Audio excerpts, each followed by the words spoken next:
Oi, gente, o meu grupo ele é composto por mim, Tainara, Bianca e Débora.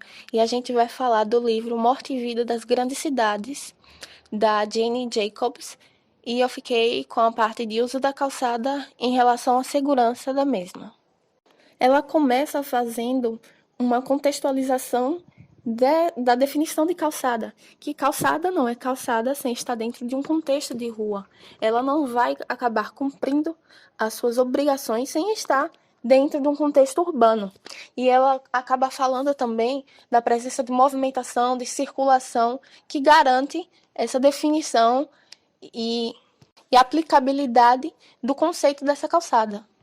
Num segundo momento, ela acaba falando da criminalidade e marginalidade das ruas, que ela acaba falando da presença do movimento, da presença de pessoas, acaba dando uma sensação maior de segurança às pessoas que estão passando naquelas ruas. Ou seja, muitas pessoas pensam que o fato de ter uma iluminação boa já garante a segurança a essa rua. E não é. Como eu trouxe nessas imagens, você pode ver que a primeira imagem é uma rua com bastante gente e a segunda imagem é uma rua bem iluminada, porém sem a presença dessa movimentação. Então, eu me sentiria muito mais confortável, muito mais segura de estar caminhando numa rua que possui pessoas e não somente uma iluminação. Ela fala também que uma rua sem calçada é uma rua que não mantém uma circulação boa e não traz uma segurança adequada. Ela fala dos impactos das ruas movimentadas e não movimentadas, ou seja, a presença dos olhos da cidade, que é a definição que ela dá para pessoas, é o que garante uma segurança, uma vivência dessas pessoas. As pessoas acabam sendo convidadas e acabam se sentindo mais seguras realmente a passar por essa rua se houver a presença desses olhos da cidade. E ruas são mais evitadas quando são ruas que não são muito movimentadas, sem a presença de pessoas, você traz essa sensação de insegurança. E ela acaba sendo evitada, as pessoas não costumam passar. E isso dá entrada para a presença de marginalização e criminalidade, infelizmente. Ela fala de como revitalizar a rua mantendo sua segurança. Ou seja, ela fala de três principais coisas que acabam revitalizando ou mantendo-a viva, que é a presença de comércios, presença de pessoas na frente de casa, e pessoas também frequentando praças, vivendo sua vida, né?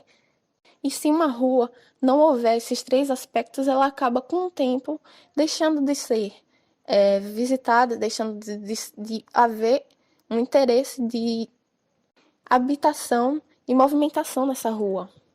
Ela fala também da questão dos bairros sem vitalidade, que na maioria das vezes tem relação a condomínios fechados e a presença de classe média, pois nesses condomínios há uma baixa presença desses olhos da cidade, de pessoas transitando essa rua. Então, realmente acaba dando uma insegurança maior e ela acaba perdendo a sua vitalidade, que é o que dá sentido ao uso da calçada.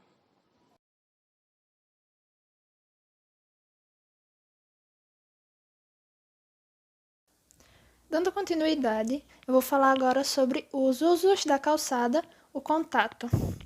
Ninguém pode manter a casa aberta em uma grande cidade, porém o convívio das pessoas em uma cidade não pode ser reduzido simplesmente à vida privada, até porque, se isso acontecesse, a cidade não teria serventia. Todos podem criar um convívio diferente com determinados grupos de pessoas, isso sem afetar diretamente a sua privacidade. Por isso, há uma importância do convívio nas calçadas, pois elas são públicas, o que reúne pessoas que não se conhecem socialmente de maneira íntima e privada, e muitas vezes nem se interessam em se conhecer dessa maneira. A privacidade é algo indispensável, tanto em lugares pequenos, onde dificilmente se consegue tal façanha, quanto em cidades grandes, que por conta da alta circulação de pessoas se torna mais fácil. E por conta disso, é tratada como uma dádiva, que é intensamente apreciada e zelosamente preservada. Porém, em algumas situações, Essas interações de convívio social são extremamente importantes, principalmente quando a pessoa em questão tem uma boa noção do limite entre o urbano público e o mundo privado. Esse limite pode ser mantido sem que ninguém estranhe, pela grande variedade de oportunidades para o contato público nos negócios instalados ao longo das calçadas ou nas próprias calçadas.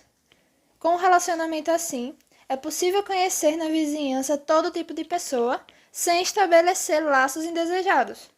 Isso evita o completo isolamento, pois o resultado, mais comum nas cidades, onde as pessoas se veem diante da opção de compartilhar muito ou nada, é o nada.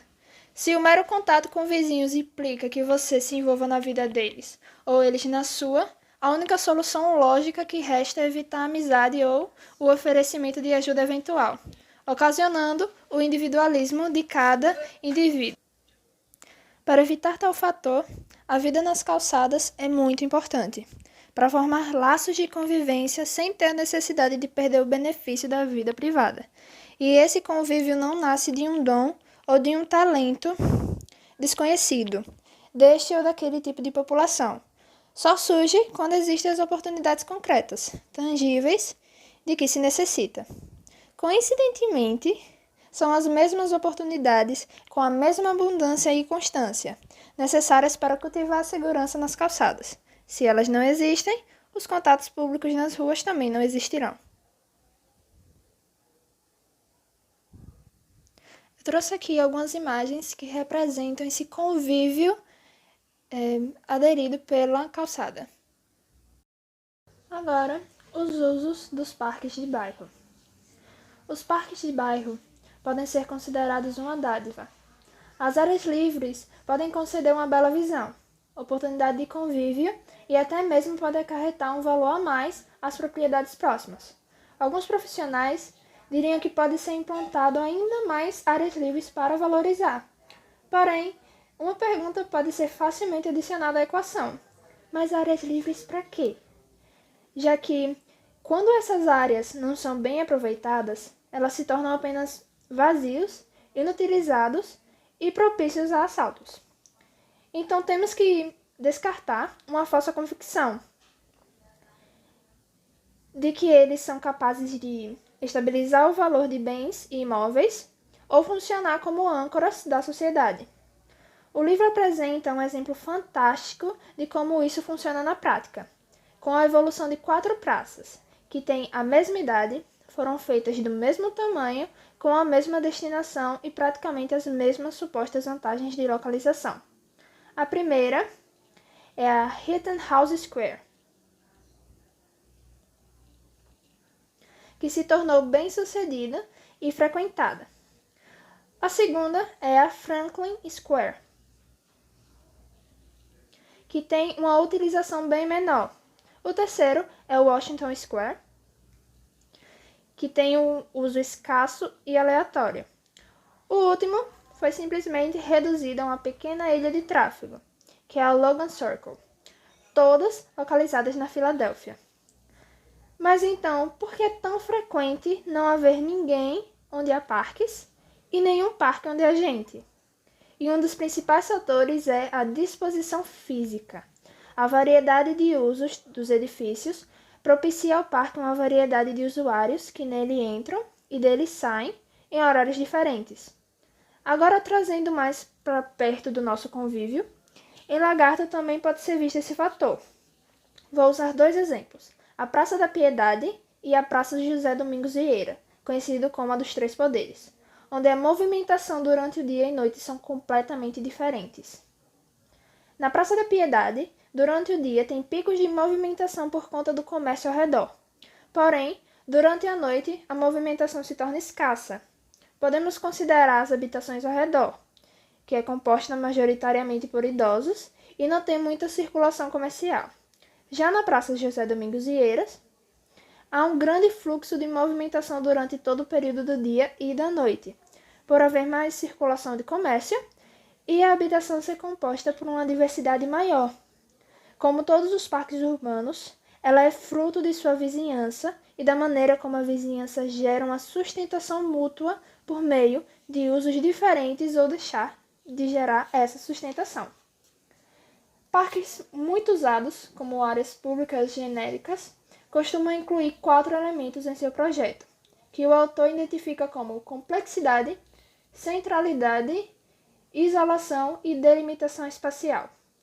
Pois se o espaço pudesse ser aprendido num relance, como um bom cartaz, e se cada um de seus segmentos for igual aos outros e transmitir a mesma sensação em todos os lugares, o parque será pouco estimulante. Ou seja, se for muito simples, não gera interesse, causando assim o abandono. Por conta disso, a centralidade tem um papel tão importante.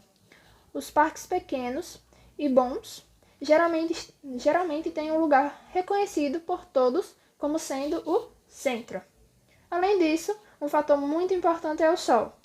Nós aqui do Nordeste, por exemplo, precisamos de uma sombra para apaziguar, pelo menos um pouco, esse costumeiro calor insuportável. E um parque que não atenda essa necessidade também está propenso a não ser utilizado. E por último, a delimitação espacial, que, como já foi citado, é muito importante para essas áreas livres. O que está em seu entorno, se não há uma necessidade e uma boa variação da população, os parques estão fadados ao abandono. Bom, eu sou Débora e eu vou estar falando agora sobre os usos das calçadas integrando as crianças. Então, as ruas e calçadas ganham mais vida e espontaneidade com a presença de crianças, certo? Novos barulhos, ruídos e aromas se instalam na presença delas. Em muitos casos, as ruas são os únicos espaços concretos onde as crianças podem despejar toda a sua energia e vivacidade, em especial as de baixa renda, pois não possuem, como em condomínios fechados, parquinhos, quadras de playgrounds particulares, como essa daqui, e são os únicos espaços concretos devido ao fato de não haverem áreas públicas convidativas para atrair esses contingentes populacionais. Quem nunca passou por uma rua destinada à passagem de carros fechada no sentido figurado por pedaços de pau, formando uma espécie de traves em um final de semana agradável e se deparou com crianças correndo de um lado e a outro atrás de uma bola na busca incessante do gol? São essas situações como essa que o planejamento urbano deveria se basear para desenvolver projetos que supram a necessidade e demandas de determinadas áreas.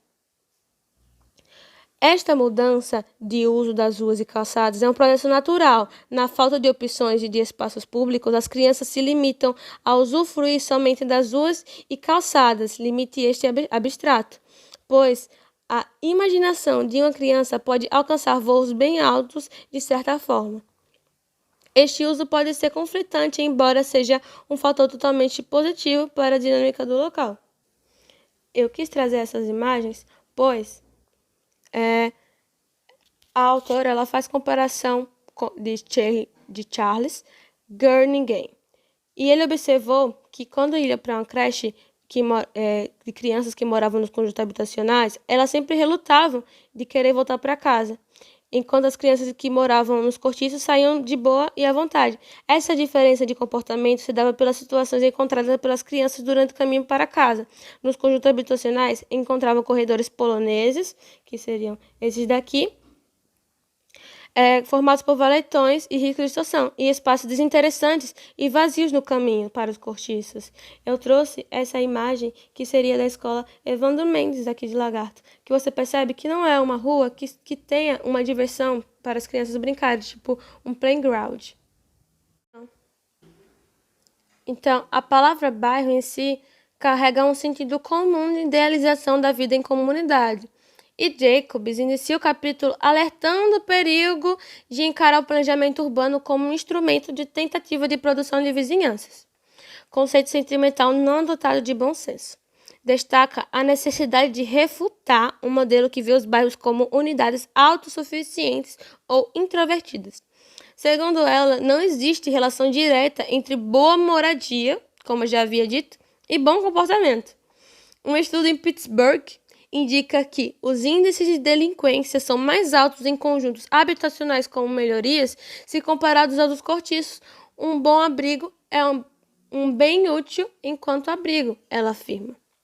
Então, o cerne da questão dos bairros é o que eles fazem de útil para as cidades, do ponto de vista social e econômico. No entanto, sabe-se da dificuldade de encarar a teoria urbanística ortodoxa com bairros que se dizem acolhedores e são voltados para si. Esse modelo, que tem na sua essência uma unidade de vizinhança ideal, baseia-se nos limites de uma cidadezinha ou vila, mas a coletividade de uma grande cidade envolve outras condições. Seja como for, o bairro, suas qualidades não devem conflitar a mobilidade urbana de qual faz parte. Por isso, para ela, é normal e necessária a falta de autonomia dos bairros. Ainda assim, devem prover meios adequados de autogestão. E, na tentativa de atribuir o nome ao espaço físico, considerando os bairros como órgãos autogeridos, Jacobs, ela identifica 3 tipos de bairros de ordem crescente, respectivamente: a cidade como um todo, a vizinhança da rua e distritos extensos do tamanho de subcidades. Então, começando com essa esfera que se refere à cidade como um todo, no âmbito social, refere-se ao espaço onde as pessoas se relacionam com inúmeras pessoas, por meio de seus gostos, afinidades, locais que costumam frequentar, mesmo que elas morem em lugares distantes uma das outras, e no âmbito econômico, segundo descreve Jacobs. De certo modo, essa primeira tem o poder a mais sobre as outras esferas, levando-se em conta uma cidade com suas relações sociais dispersas. No entanto, a partir do momento em que se tem uma cidade com suas relações de bairro e de distrito bem estabelecidas e consolidadas, as esferas entrariam em equilíbrio. E o mais interessante é que este processo se daria principalmente por conta da manutenção das relações sociais no espaço da cidade. Claro que não somente isso. E agora, se referindo a uma com um âmbito menor, temos a vizinhança, na qual precisa se manter uma boa relação com aqueles que estão à sua volta, de maneira que se crie uma rede de confiança e de controle social, e além disso, que se tenha a união para conseguir ir atrás de auxílios de esferas maiores quando problemas de caráter urbano ultrapassarem o seu poder de intervenção. A última esfera de distritos tem o valor de autogestão. Sua principal função é servir de mediador entre as vizinhanças, que são indispensáveis, mas não têm força política, e a cidade como um todo, inerentemente poderosa, pois existem áreas da cidade que possuem problemas urbanos que, no entanto, não são resolvidos, e alcançar a esfera maior da cidade seria quase impossível se levado em consideração um grupo de uma vizinhança. Portanto, tem-se uma estruturação de um distrito, a união de diversos grupos de vizinhanças, abrangendo uma grande área da cidade que possibilita a eles buscarem solucionar problemas de seus bairros. Então, por fim, percebe-se que o planejamento urbano e a de reurbanização de uma determinada cidade não é nada fácil. Requer uma análise macro e micro-urbana bem detalhada, buscando sempre a percepção de como funciona esta cidade e das necessidades mais urgentes da população. Além disso, não perceber a vivacidade que as ruas e as calçadas apresentam e sua enorme função social, econômica e cultural torna-se um retrocesso.